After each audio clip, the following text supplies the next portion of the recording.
কেটে 4 কিশোর গতকাল বহরমপুরের কাজী নজরুল ইসলাম হোম থেকে হয় নিখোঁজ।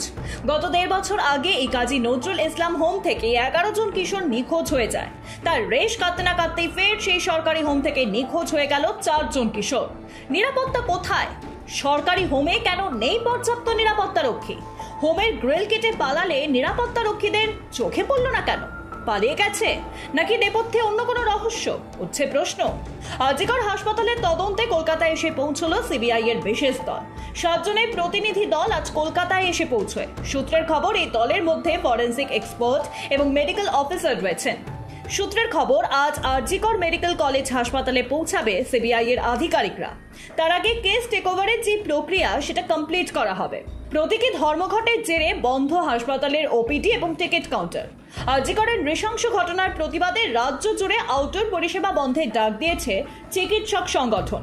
বুধবার সকাল থেকে দুর্গাপুর মহকুমা হাসপাতালের আউটডোর পরিষেবা একেবারে বন্ধ রয়েছে টিকিট কাউন্টারও। ভোগান্তির শিকার চিকিৎসা করাতে আসা মানুষজনেরা। অবশেষে সংবাদ মাধ্যমের প্রতিনিধিদের দেখে প্রায় 2 ঘন্টা পর খুলল ওপিডির টিকিট কাউন্টার। এরপরই সাংবাদিকদের উপর বেজায় চটে যান টিকিট কাউন্টারের কর্মীরা। চিকিৎসা করাতে আসা রোগীরা জানান, এই টিকিট কাউন্টার 8টার সময় খোলে, কিন্তু আজ প্রায় 9:54 পর টিকিট কাউন্টার খোলা হয়, তাও সাংবাদিকদের দেখে। এরই পাশাপাশি সকাল 6:30টার সময় এসেছিলেন একজন। তিনি দাবি করেন, সকাল থেকে এসে তিনি বসে আছেন, টিকিট কাউন্টার বন্ধ। তখন প্রায় 10টা নাগাদ টিকিট কাউন্টার খোলা হয়, কিন্তু ডাক্তার বসবে কিনা তা নিয়ে দ্বন্দ্বে রয়েছেন তিনি। যদিও হাসপাতাল সুপার ধীমান মণ্ডল তিনি জানান, প্রতীকী ধর্মঘটের জন্য ওপিডি বন্ধ রয়েছে আজ। রোগীদের যাতে কোনো সমস্যা না হয় তাই এমার্জেন্সিতে সকল রোগীর চিকিৎসা করা হবে।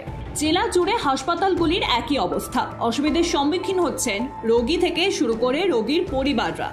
বারুইপুর হাসপাতালের সুপার তিনি পরিষ্কার জানিয়ে দেন, শুধু বন্ধ রয়েছে এমার্জেন্সি বিভাগ, খোলা রয়েছে অন্যান্য ডিপার্টমেন্ট। এমার্জেন্সির রোগী যাতে ফিরে না যায় তার ব্যবস্থাও করা হবে।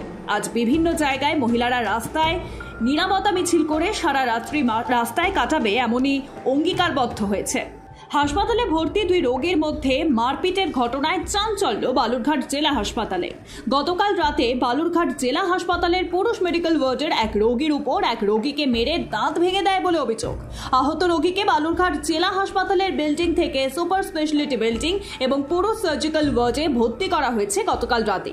আহত রোগীর পরিবার বিষয়টি জানতে পেরে এদিন সকালে বালুরঘাট জেলা হাসপাতালে এসে বিক্ষোভ দেখায়।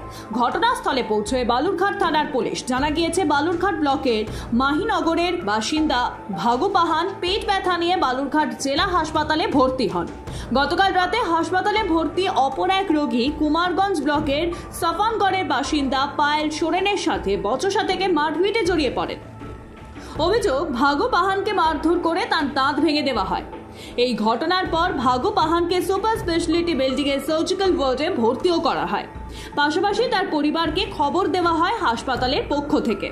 এদিন সকালে ভাগু পাহানের পরিবারের লোকজনেরা এসে হাসপাতালে বিক্ষোভ দেখাতেও শুরু করেন। খবর পেয়ে হাসপাতালে পৌঁছয় বালুরঘাট থানার পুলিশ। তৃণমূলের গোষ্ঠীকন্দল তুঙ্গে জগদ্দলের আটচালা বাগান রোডে মঙ্গলবার রাতে স্থানীয় কাউন্সিলর সুনিতা সিং এর পুত্র নমিত সিং এবং তৃণমূল নেতা দিগিলেশ সিং এর বিবাদ হয়। উভয় পক্ষের বিবাদ ঘিরে তুমুল বচসা বেঁধে যায়। এই ঘটনাকে ঘিরে গুলি চলার ঘটনাও ঘটে। যদিও একে অপরের বিরুদ্ধে গুলি চালানোর অভিযোগ তুলেছেন তারা। গুলির ঘটনায় তীব্র উত্তেজনা ছড়ায়। জগদ্দল থানার বিশাল পুলিশ বাহিনী ঘটনাস্থলে পৌঁছে পরিস্থিতি সামাল দেয়। অভিযোগ ওঠে যে এলাকা দখল ঘিরে এই ঘটনা।